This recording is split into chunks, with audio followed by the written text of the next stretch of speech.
Hello and welcome. It is Eric Erickson here, the Eric Erickson Show across the nation. The phone number, 877-973-7425. Should you wish to be a part of this here program. Y'all, I've been thinking about how do you talk about what should be so obvious? And I gotta start with a story, and my father-in-law is just gonna have to forgive me for telling this story. Y'all who know him listening to this program, just leave him alone. True story. When I was dating my wife, my in-laws, by the way, I could not ask for better in-laws. A lot of people tell in-law jokes. I don't have any. I have like the greatest in-laws on planet Earth. I love them dearly.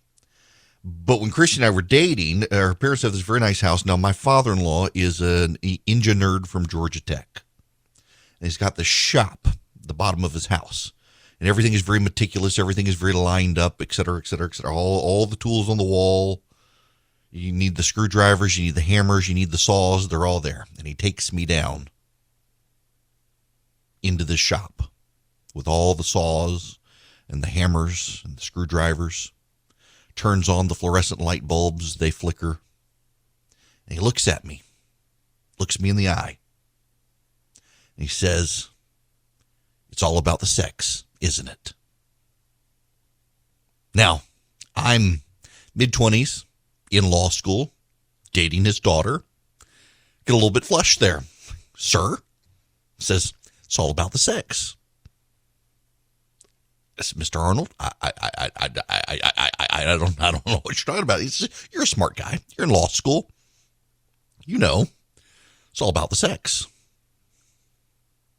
I have no idea what to say. None. My heart's racing. Thinking, is this what it's like to have a heart attack? I don't know. So, "Mr. Arnold, I'm sorry. I don't know what you're talking about." And he pulls out this bag. And he shoves this bag in my face. He says, "The sex. The Japanese beetles. We put these bags out, and the male beetles think smell the pheromones. They think they're going to have sex, and they fly in, and we trap them. We got to go hang these bags outside for my wife because the Japanese beetles are all over her cherry trees." I'm thinking,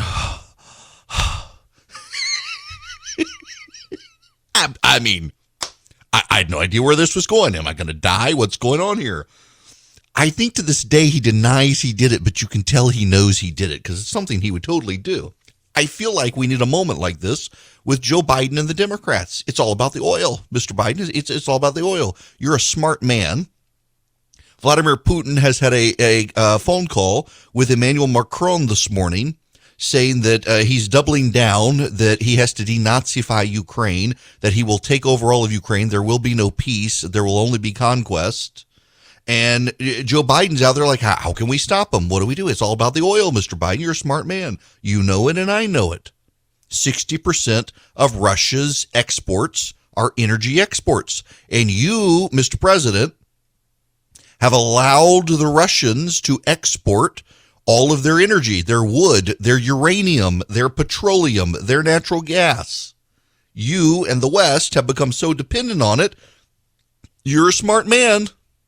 But if you're going to go lay out traps for Mr. Putin, if they don't include sanctions on energy, you're not going to solve the crisis.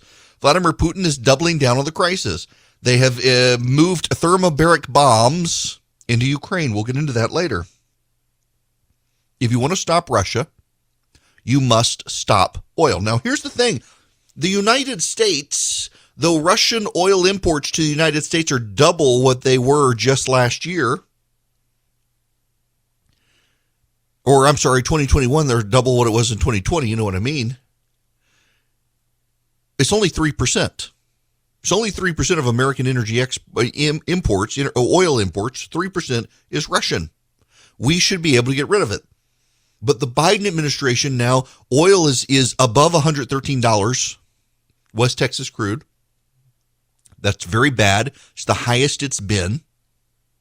And he's worried about inflation. He has economically and policy-wise painted himself into such a bad corner that he cannot now do the thing most likely to bring about the pain on Russia needed to end the conflict, because it would hurt Joe Biden and the Democrats politically. So Ukrainians are going to die so that the Democrats do not have disaster at the ballot box in November. Here's Karen Jean-Pierre from the White House.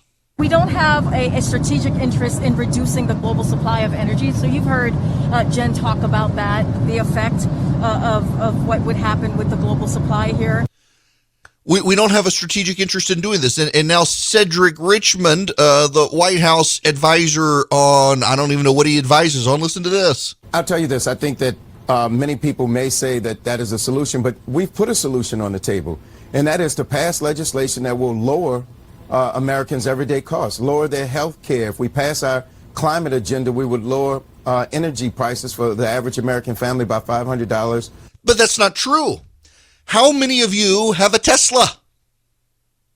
How many of you have an electric car? Electric cars in the United States, I think, are 5% of the market. So 95% of Americans, if they wanted to take advantage of it, would have to go buy new cars.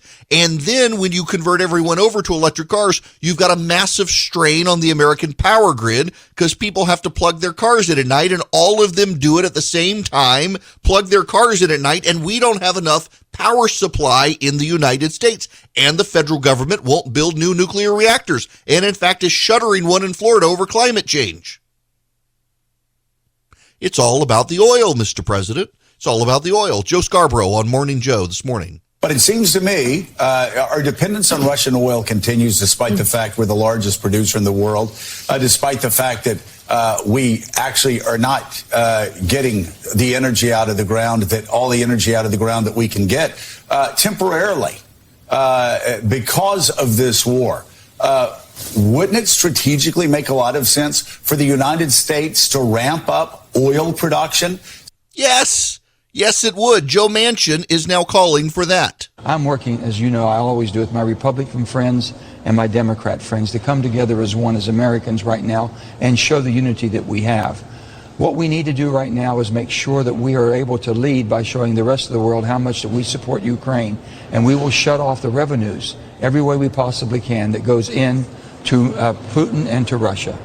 That product has been coming at an average of over 500,000 barrels a day. It's up to 670,000, you are correct, and that can be stopped. Now, it's not the federal government buying this product. It's basically private enterprise companies that buy it to provide basically energy, a lot of it to the Northeast, a lot of it over on the West Coast, because it has been extremely cheap. But the bottom line is we can produce it. We're down 1 million barrels a day, Larry, our production. We've been up to over 12.3. We're down to 11.2 million barrels a day. So we can pick up that. People says, well, it's going to create higher prices in America. It should not really reflect at all in pricing higher in America because we have that capacity. We do. He's right. It makes no sense. It makes no sense that this administration will not shift to American energy production unless you realize they would rather put their climate agenda ahead of the people of Ukraine. They would rather their climate agenda surpass everything happening in Europe.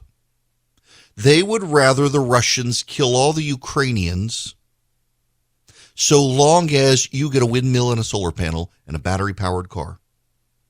They have no real desire to impact Russia's ability to export energy. 60%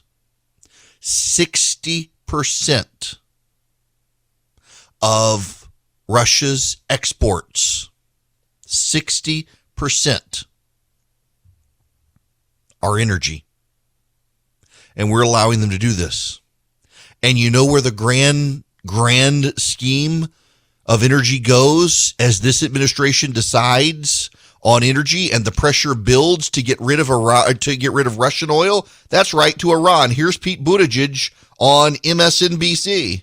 This is Pete Buttigieg last night talking about this very issue. Could the president possibly consider authorizing the Keystone Pipeline, working something out with Iran? I mean, look, the president has said that all options are on the table, but we also need to make sure that we're not galloping after permanent solutions to immediate short-term problems where more strategic and tactical actions in the short term can make a difference. What strategic thing can make a difference in the short term? Buy everyone a battery-powered car? Buying oil from Iran is now on the table? But they don't want to expand American energy production. We are using your money, particularly if you live in the Northeast or along the West Coast. We're using your money to fund the Russian bombs that are killing Ukrainians because the Biden administration doesn't want to unleash American energy independence. That's what's going on here. Now, why don't they want to do that? Well, for the climate. For the left's agenda. This is becoming a thing. So one of the things they want to do, they would rather rely on the Iranians than rely on us. They would rather create Iranian jobs than American jobs. They would rather be indebted to the Iranians than to the American private sector. This is happening. It's all about the oil, Mr. President. It's all about the oil. You don't need my father-in-law, the Georgia Tech engineer, to have to explain this one to you. It's all about the oil. You get rid of Russian energy exports, you've crippled 60% of the Russian economy. They have to give up this war. They can't fund it. But you're not doing that. How dogmatic do you have to be so double down on we need to get battery-powered cars and get everyone off fossil fuels that you're going to get all these people in Ukraine killed because you can't do the right thing in the United States of America? I mean, that's where we are in this situation. We should have American energy independence. Why should we have it? For our national security reasons.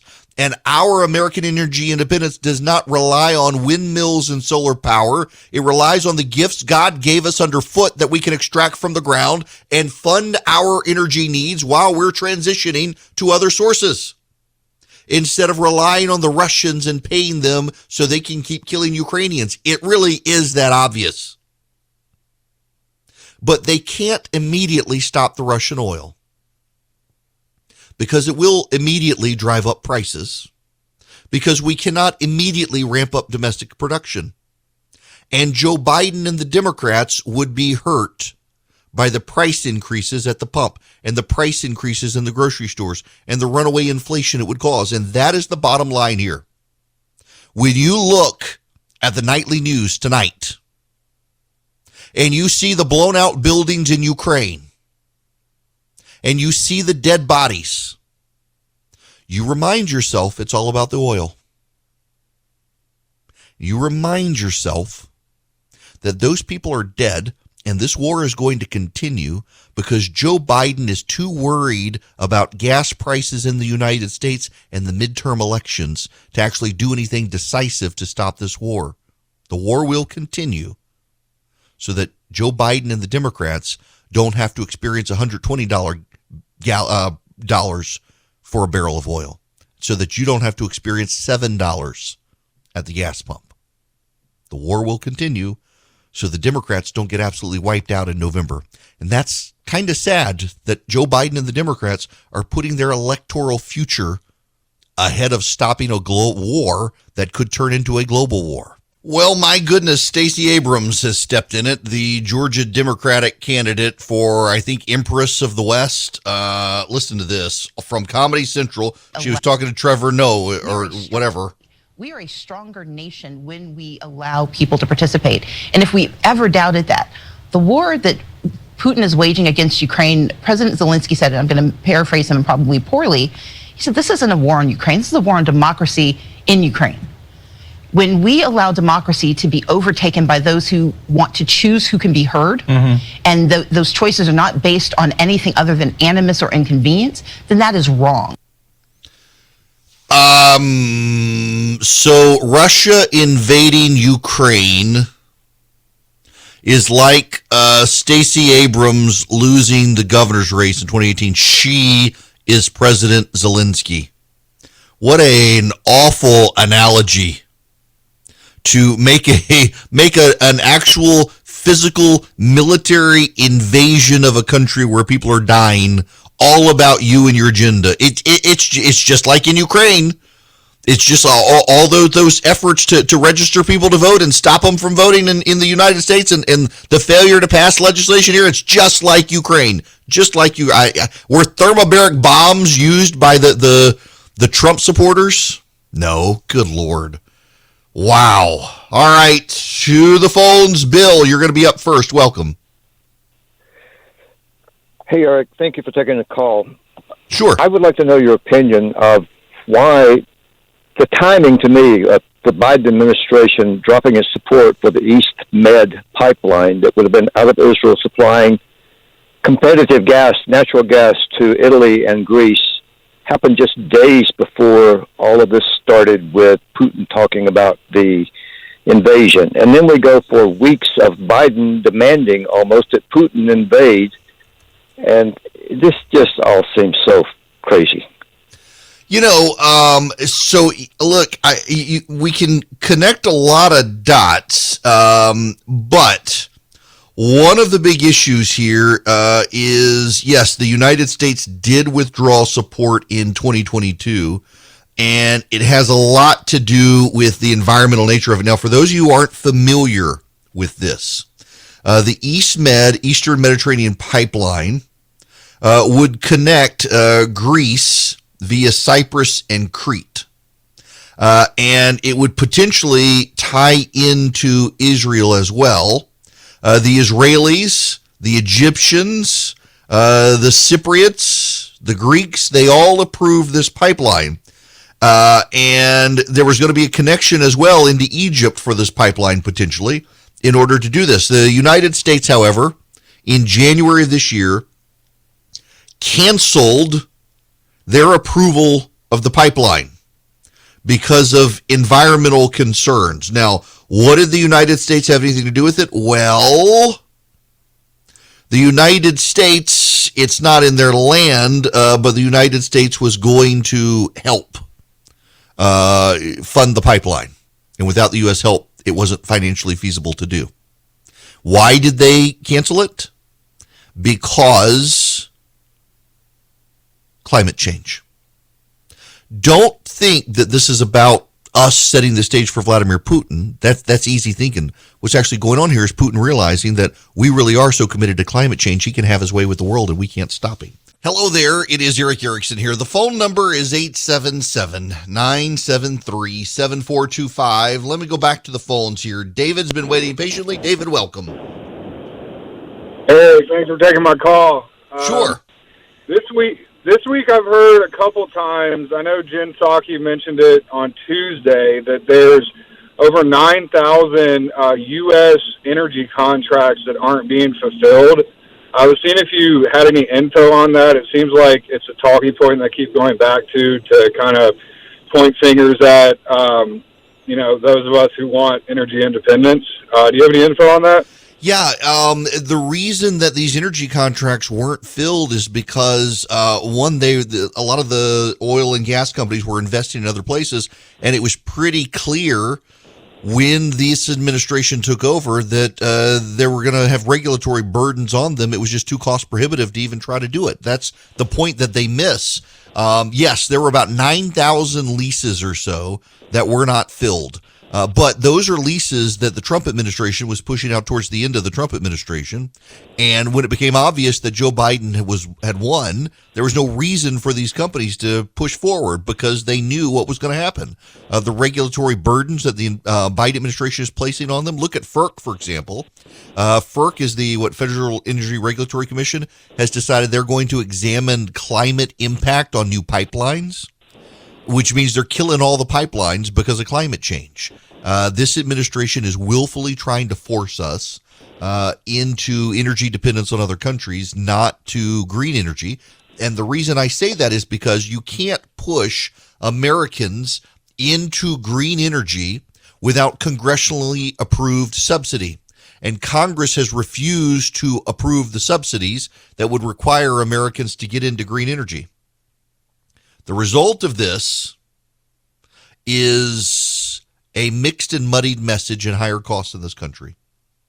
It is truly a bizarre situation with this administration where they are unwilling to do the necessary and proper things to get us on a trajectory forward where we can be energy independent without having to rely on Russia. And again, you can't be energy independent on solar and wind. You just can't. Sometimes the wind doesn't blow. Sometimes the sun doesn't shine. If the sun isn't shining and the wind isn't blowing at the same time, you don't have power. We don't have battery reserves to harness the excess power made to then be able to shift tonight. We simply don't have it. It doesn't exist. And this administration is living in la-la land on all this stuff. Dee, you're going to be next on the program. Welcome to the program. Hey, Eric. Thanks for taking my call. Earlier this week, I heard an interview with Condoleezza Rice, and they asked her about, what she felt Putin was doing, and, basically she came back and said she didn't think that he was himself, that it was not the Vladimir Putin that she knew, that he seemed to be totally out of character. And I was wondering, your thoughts on it. But one other quick little thing that has nothing to do with politics. You were saying the other day about a pizza oven, and I just wanted you to know that you can get 00 pizza flour at Publix. As a matter of fact, it's funny you said this, Dee, because I went grocery shopping the other day, and I needed flour, and I had just ordered a bunch of bags of the 00 pizza flour from King Arthur, and they showed up on the day I was grocery shopping, and they're in the Publix now. They have the complete line of King Arthur products, including the 00 flour. I was like, my gosh, I just paid shipping and handling on bags of flour, and I could have got it. I had no idea that I can get them all now at the grocery, which is fantastic. I'm glad you said that. But now, to your point on Connie, it really just had to have happened. I hadn't even noticed it a few weeks ago. To your point on what Connie Rice is saying, she's not alone. Marco Rubio has said this. There is European and American intelligence that something is wrong with Putin. We're not sure what it is. No one seems to be. Well, I shouldn't say that. They're not publicly saying what's wrong. Now, a while ago, I was told by several people they thought that Putin had the beginnings of Parkinson's. I don't know whether that's true or not, but there is clearly a change in the pattern of behavior. What comes up over and over and over again is that Vladimir Putin has always been very cold and calculating, and when you listen to him now and you see him reacting to his underlings on camera, instead of the stoic face he's always had, he's very emotional. And that is leading people to believe that something has gone on. He has an illness, an underlying neurological order, something that is changing him. And we've now had several... Go ahead. Could it just be the middle-aged crazies? Like a lot of men, when they get to middle age, they go out and buy a Corvette convertible and, 20-year-old blonde. I said this just yesterday. I passed some guy who had to be in his late 50s and had some young blonde woman in the front seat of a convertible Corvette, and I just said, there goes the midlife crisis. Drove right past it. Yep. He's Putin is 70 years old. And look, there's something he's just coming into it late then. Yeah, he is. Well, he's been having an affair with apparently a Russian Olympic gymnast for several years who's about half his age. Oh, geez. So he's technically, he's divorced now. He got divorced in 2014 from his wife. They had been married since 1983, and now he's dating some sort of Russian gymnast who I think is in her late 20s or early 30s. So yeah, it's only a matter of time before he gets in the convertible red Corvette as well. There's something going on there. Thank you. I appreciate the phone call. Yeah, look, y'all, this is coming up a lot in these conversations about Putin with people. Marco Rubio has been sharing a lot of non-classified intelligence on his Twitter page. Rubio, in fact, the Democrats are upset with Rubio doing this, but you got to remember that the Biden administration was praising itself, patting itself on the back over its release of intelligence to try to dissuade Putin, and it didn't work.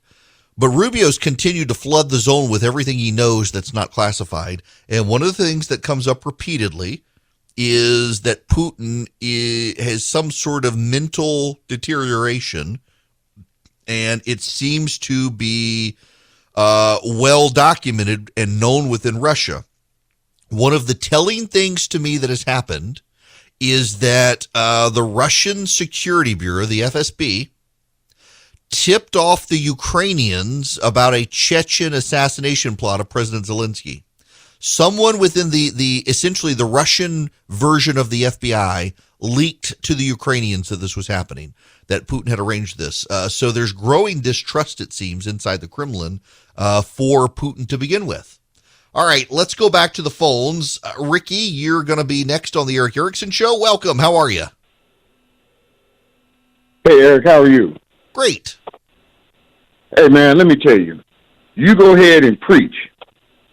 I have been saying the same thing. I just had this conversation with a brother last night. You know, most Americans have never left this country. I spent a short time in Sicily. I had my TV running, and I had the dishwasher running, popped the circuit. We are nowhere near green. Some can say we even waste too much energy in this country.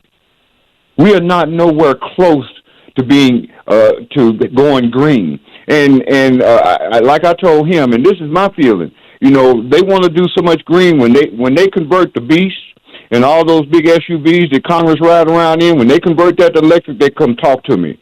Otherwise, you know, they need to bring the oil back, start our production back up, and kill that pipeline over there. Yep. Look, I don't disagree with you at all. It is time for us. Bring back the Keystone XL pipeline, increase the natural gas pipelines that the federal government's cutting. That we are in a world of hurt if they don't do that. Ricky, thank you for the phone call. This is common sense for all of us here right now.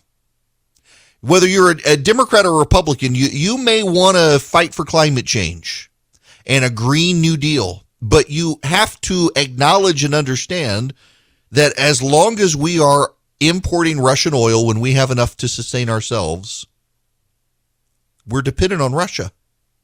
And if we're not dependent on Russia, it'll be some other bad country out there, and we don't have to be dependent on them. We can be energy independent. You want to listen to a word salad on this whole issue? Listen to Kamala Harris dance around the issue. The Ukrainian ambassador has said the only way to really hit Putin where it hurts is to go after his oil and gas sector.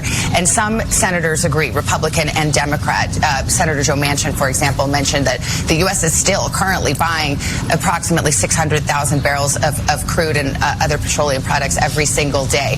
Is that on the table? Is that something that the administration would continue or would consider in terms of further sanctions, cutting off the oil and gas part of the economy for Russia?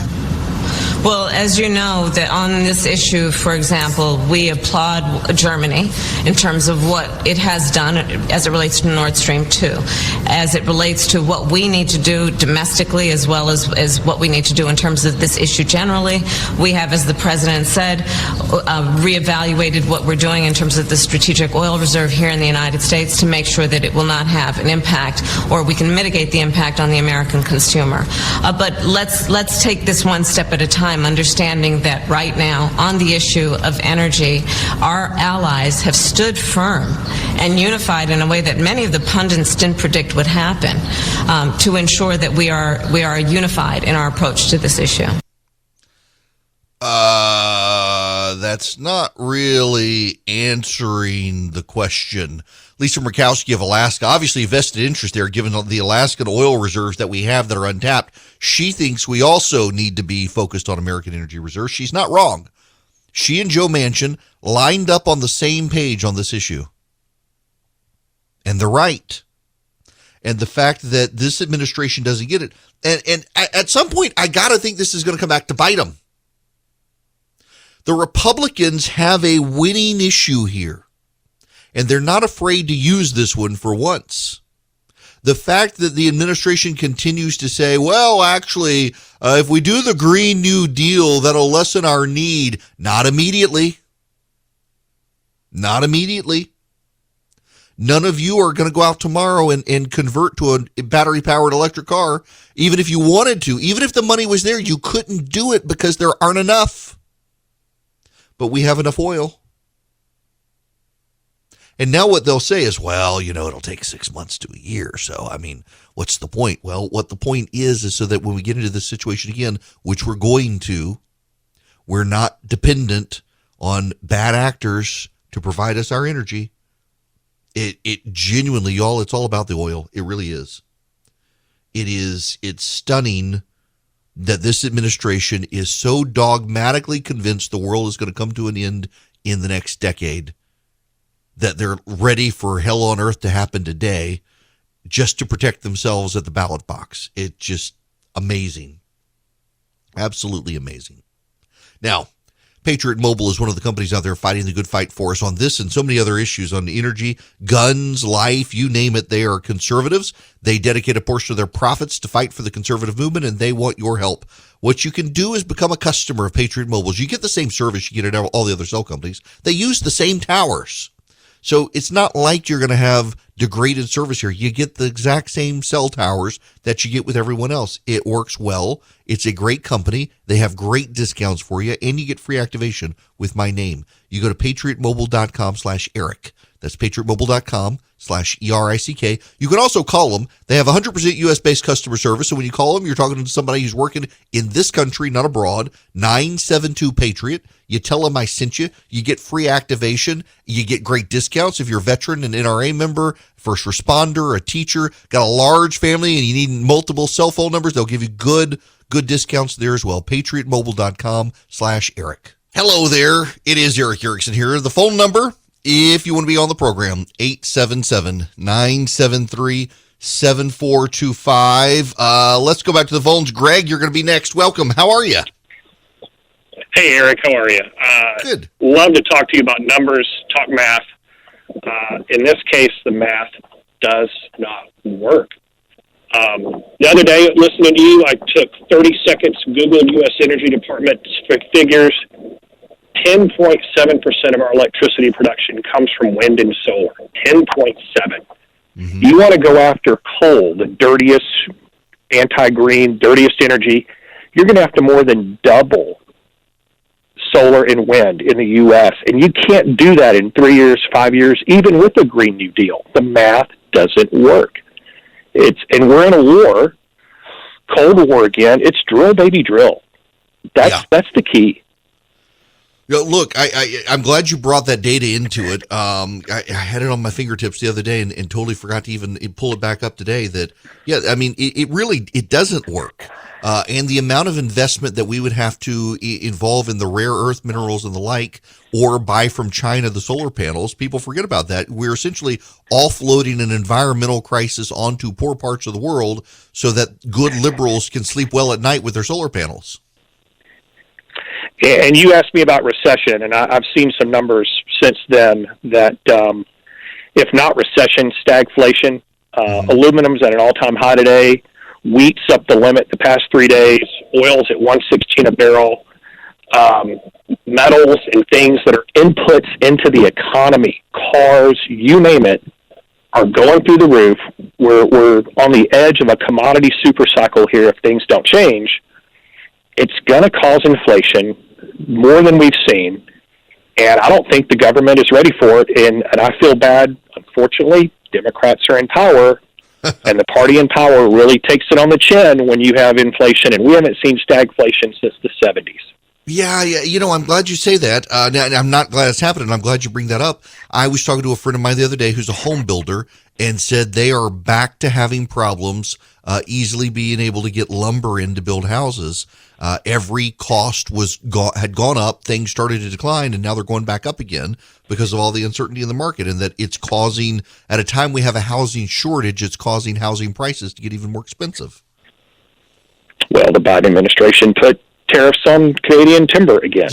Yeah, they did. I mean, the whole, they're like, Brilliant. They're trying to figure out, how do we destroy the economy? Let's do that. It just, I mean, I forget whose rule it is, Greg. I forget somebody's rule is to understand the way the American bureaucracy works, understand that if you look at it as they are controlled by a cabal of their enemies, that it explains everything. And it's not that they actually are controlled by a cabal of their enemies, it's that they're just, they live in paranoia and justification for all their actions, and they always get it wrong.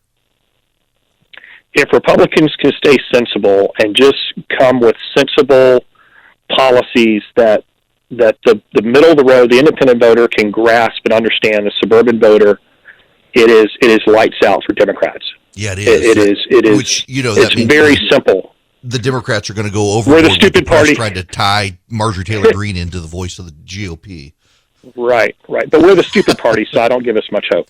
Yeah, that's true. Listen, Greg, thanks very much for the phone call. You're right. The GOP loves to snatch defeat from the jaws of victory, and they may very well if they keep giving Marjorie Taylor Greene a mouth. It really is, just as an aside here, Marjorie Taylor Greene knowingly spoke at a white supremacist rally.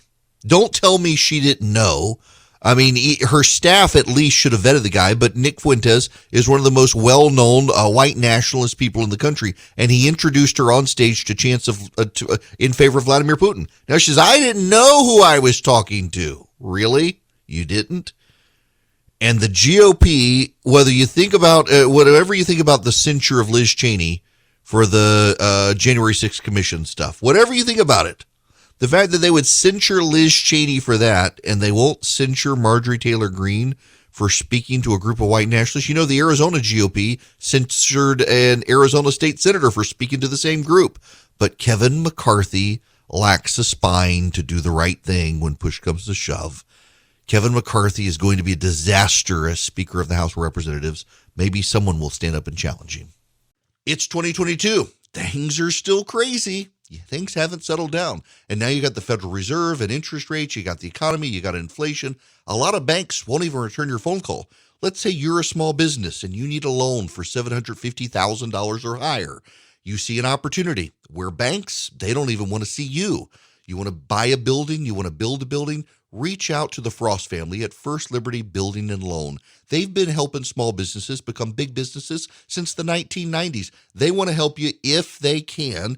So spend 10 minutes with them. See if you're a good fit for them and they're a good fit for you. Their website is firstlibertyga.com. That's firstlibertyga.com. Again, you need a loan, $750,000 or higher. You're a small business and you see an opportunity to grow. Share it with the Frost family and see if they can help you. Firstlibertyga.com. That's firstlibertyga.com. First Liberty Building and Loan can help businesses nationwide become bigger businesses. The regular season is heating up, new stars are emerging, and that means more opportunities to win up to 25 times your cash on Prize Picks, the most exciting way to play daily fantasy sports. Just select 2 or more players, pick more or less on their projection on a wide variety of stats, and place your entry. It's that easy. Let it fly to turn $10 into $250 with just a few taps. Easy gameplay, quick withdrawals, and injury insurance on your picks are what make Prize Picks the #1 daily fantasy sports app. Watch your favorite players and get paid doing it this basketball season. See your entries make progress during the game or make new entries for the second half and the fourth quarter. 3-pointers, assists, rebounds, and everything in between are yours for the taking. Join the Prize Picks community of more than 7 million players who have already signed up. Right now, Prize Picks will match your first deposit of up to $100. Just download the Prize Picks app and use code GET100. That's code GET100 on Prize Picks for a first deposit match of up to $100. Prize Picks. Pick more, pick less. It's that easy.